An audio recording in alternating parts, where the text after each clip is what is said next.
স্ক্রিনে যে মাঙ্কিটাকে দেখতে পাচ্ছেন ওর নাম পাঞ্চ। পাঞ্চের জীবনীটা আপনাদের জানা উচিত এবং সেইখান থেকে 3টা জিনিস আপনাদের শেখা উচিত। তো চলুন প্রথমে আপনাদেরকে পাঞ্চের জীবনীটা একটু জানিয়ে দিই।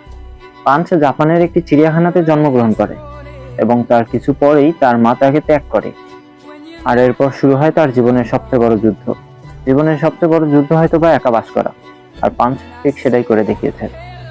অন্যান্য যে সকল মানকি সেখানে ছিল তারা কেউ তাকে গ্রহণ করেনি, সবাই তাকে অবহেলার দিকে ঠেলে দিয়েছে, কিন্তু সে একা একা বেড়ে উঠেছে।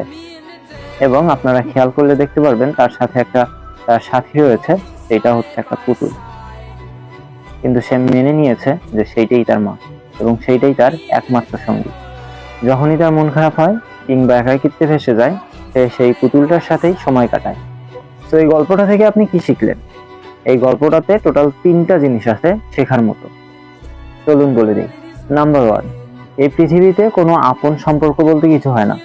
যে কোনো সম্পর্কের মানুষ যে কোনো সময় আপনাকে ত্যাগ করতে পারে, সেটা হোক আপনার রক্তের সম্পর্ক, বন্ধুত্ব কিংবা আদার্স। সবসময় প্রস্তুত থাকতে হবে যে কোনো সম্পর্ক ভাঙনের জন্য, এবং এমন হওয়া যাবে না যে সম্পর্ক ভাঙলে আপনি আর চলতে পারবেন না।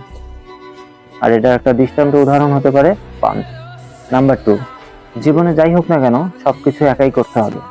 আপনার আপনজন ছেড়ে যাক, সকল সমাজ আপনাকে বহিষ্কার করুক, কেউ আপনার উপর বিশ্বাস না রাখুক, কেউ আপনার সঙ্গ না দিক, আপনাকেই করতে হবে।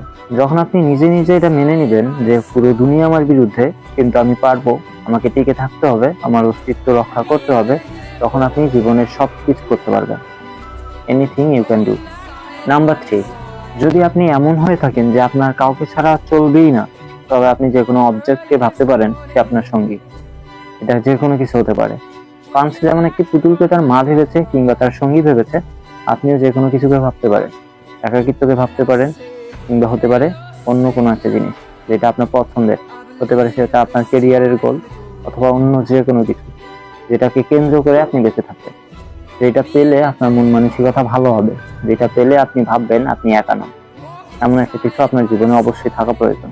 তো এই ছোট ছোট বিষয়গুলোকে খেয়াল রাখলে আপনি আপনার জীবনে সাফল্য পাবেন, টিকে থাকতে পারবেন এই কঠিন দুনিয়াতে। আর এমনই ভিডিও পেতে হলে অবশ্যই আমাদের চ্যানেল এবং পেজে যুক্ত থাকুন।